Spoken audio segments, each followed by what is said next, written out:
Okay okay. मूकं करोति वाचालं पङ्गुं लङ्घयते गिरिं यत्कृपातमहं वन्दे परमानन्दमाधवं। नमः सभायै सभापतिभ्यश्च। My greetings to Dr. Someshwara Datta ji, Dr. Baladev Bhiman ji, Dr. Rajpal Singh ji, Dr. Anupama Arya ji, Dr. Hari Prakash Sharma ji, Yogi Indu Shekhar ji, Dr. Chandra Kumar Jha ji, Dr. Rajendra ji, and respected elders, my brothers and sisters. On outset, I like to congratulate Haryana Sanskrit Academy is doing wonderful job to protect and promote our Indian culture, our dharma through the Sanskrit language. They're not only promoting Sanskrit language, but also they're trying how Sanskrit became useful for every citizen of India and throughout the world. As a result, they choose the topic Samskrita, Yoga or Swasthya Sambardhan. According to my knowledge, Sanskrit, योग और स्वास्थ्य संवर्धन ये interdependent है। इसका मतलब संस्कृत, योग और स्वास्थ्य एक दूसरे के बिना नहीं रह सकते हैं। जैसे संस्कृत का जो है दिव्यत्व और डिविनिटी, ये योग बिना नहीं हो सकता है। और दूसरा चीज़ जो है योग जो है, जिसको हम भी बोल सकते हैं मोक्ष और मुक्ति, ये संस्कृत के बिना बड़ा कठिन हो जाएगा। और तीसरा चीज़ जो है स्वास्थ्य संवर्धन, मतलब the fundamental of Sanskrit and योग, ये स्वास्थ्य संवर्धन है। क्योंकि शास्त्रोकार ने बताया है कि शरीर माध्यम खलु धर्म साधनम, मतलब पहले हमको स्वस्थ होना चाहिए, उसके बाद धर्म का साधन करना चाहिए। तो मेरी मतानुसार ये है कि संस्कृत और योग, ये उनका जो मूलभूत है वो है स्वास्थ्य संवर्धन। तो पे आइए संस्कृत क्या है उसके बारे में थोड़ा समझेंगे। संस्कृत को जानने के लिए हमको धर्म क्या है उसके विषय में पूर्ण ज्ञान होना चाहिए। फिर धर्म क्या है उसको जानने के लिए हमको रिलीजन क्या है उसको जानना पड़ेगा। फिर तो संस्कृत का पूर्ण ज्ञान के लिए धर्म और रिलीजन का भी अंतर जानना पड़ेगा। तो इसलिए तो ये जो है संस्कृत को समझने के लिए हमको धर्म क्या है, रिलीजन क्या है, धर्म और रिलीजन के अंतर क्या है, उसको भी हमें जानना पड़ेगा। तो ये बहुत बड़ा टॉपिक है, मैं उसी बारे में नहीं जानना चाहता हूँ। तो मैं ये सूचित करना चाहता हूँ कि हमारा जो हरियाणा संस्कृत एकेडमी है, भविष्य में जो धर्म का अर्थ रिलीजन नहीं है, इसके बारे में सेमिनार करना चाहिए। जैसे मैंने बताया कि जो the fundamental of Sanskrit is the स्वास्थ्य संवर्धन, you must stay healthy. If you will see that when our saint and sages, they try to direct the society to realize God, which is called yoga, moksha or mukti, self-realization, self-transmissions, they find out that without good health, it is impossible to realize God. और मोक्ष और मुक्ति और निर्वाण। इसलिए तो उन्होंने देखा कि पहले मनुष्य को स्वस्थ रहना चाहिए। यदि मनुष्य स्वस्थ नहीं रहेगा तो कैसे भगवान का उपलब्धि करेगा। तो उसने देखा, हमारे मुनि ऋषियों ने देखा कि स्वस्थ रहने के लिए हम जो 5 तत्व है, क्षिति, अप, तेज, मरुत, व्योम, उसको को बैलेंस होना चाहिए, वो प्यूरिटी होना चाहिए। जब ये 5 तत्व इम्बैलेंस हो जाएगा तो क्या होगा कि तो हमारा स्वास्थ्य पे प्रभाव पड़ेगा। That's why our saint and suggest let's do how to keep the 5 elements balance pure. इसके लिए हमारा जो मुनि ऋषियों ने जो 5 तत्वों का मूल तत्व है, जो होता है कि दो एम्प्टीनेस और आकाश और व्योम, तो वो सोचे कि यदि हम व्योम को प्योर करेंगे तो जब व्योम को यदि हम प्यूरिफाई करेंगे, यह व्योम क्या करेगा ना, जो व्योम वो वायु को प्यूरिफाई करेगा, और वायु से जो अग्नि आएगा, अग्नि से जल तत्व, जल से पृथ्वी तत्व, ये अपने आप प्यूरिफाई हो जाएंगे, वो बैलेंस आ जाएगा। तो इसलिए हमारा मुनि ऋषियों ने तो जो व्योम है, जो आकाश है, इसको प्यूरिफाई करने के लिए एक उपाय ढूंढा है। That's why they try how to purify the आकाश और व्योम और ether. They find out the शब्द गुणकम आकाश। तो मतलब जो आकाश का गुण होता है वह शब्द को ग्रहण करेगा। तो जब हम थ्रो शब्द से हम प्यूरिफाई करेंगे और bring balance the 5 elements. That's why हमारा मुनियों ने, ऋषियों ने संस्कृत भाषा को आविष्कृत किया। ये संस्कृत भाषा का एक महत्ता है कि वो जो आकाश तत्वों को वो प्यूरिफाई करेगा। केवल संस्कृत भाषा नहीं, हमारा मुनि ऋषियों ने जो संस्कृत में संस्कृत मंत्रों को लिखा है, इसलिए जब हम संस्कृत मंत्र बोलते हैं वो क्या करता है ना, आकाश को प्यूरिफाई करता है, जो व्योम होता है।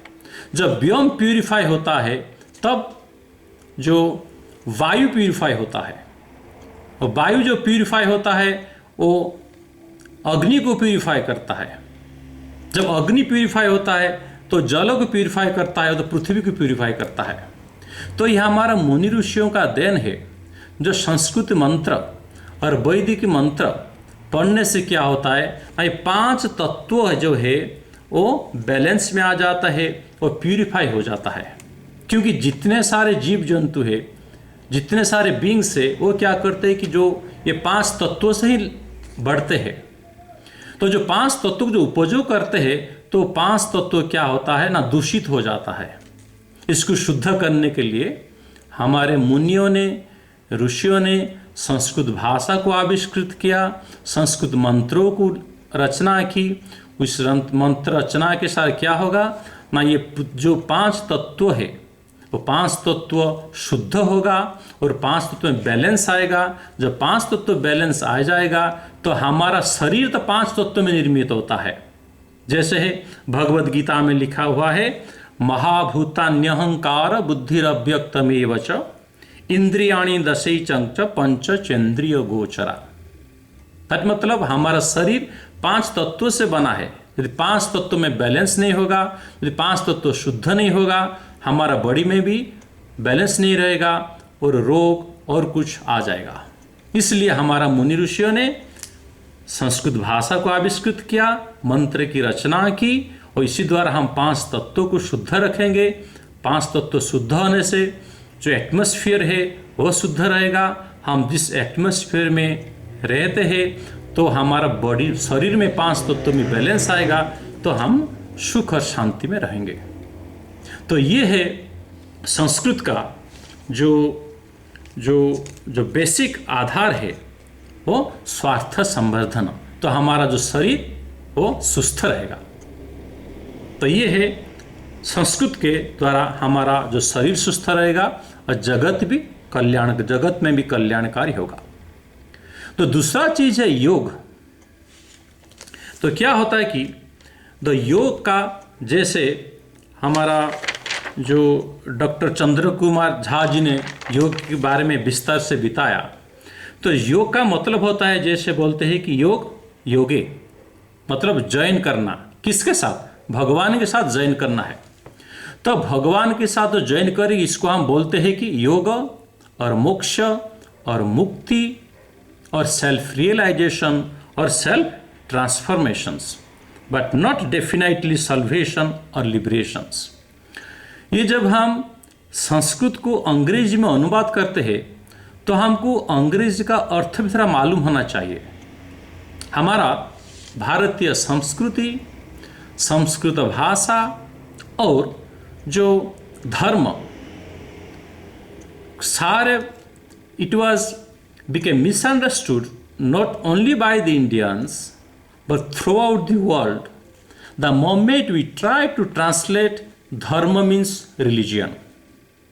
There is a fundamental difference between dharma and religion. उसी प्रकार जो मोक्ष और मुक्ति का अर्थ भी नहीं है कि लिबरेशन और सल्वेशंस, ये अलग अलग चीज है। तो मेरा ये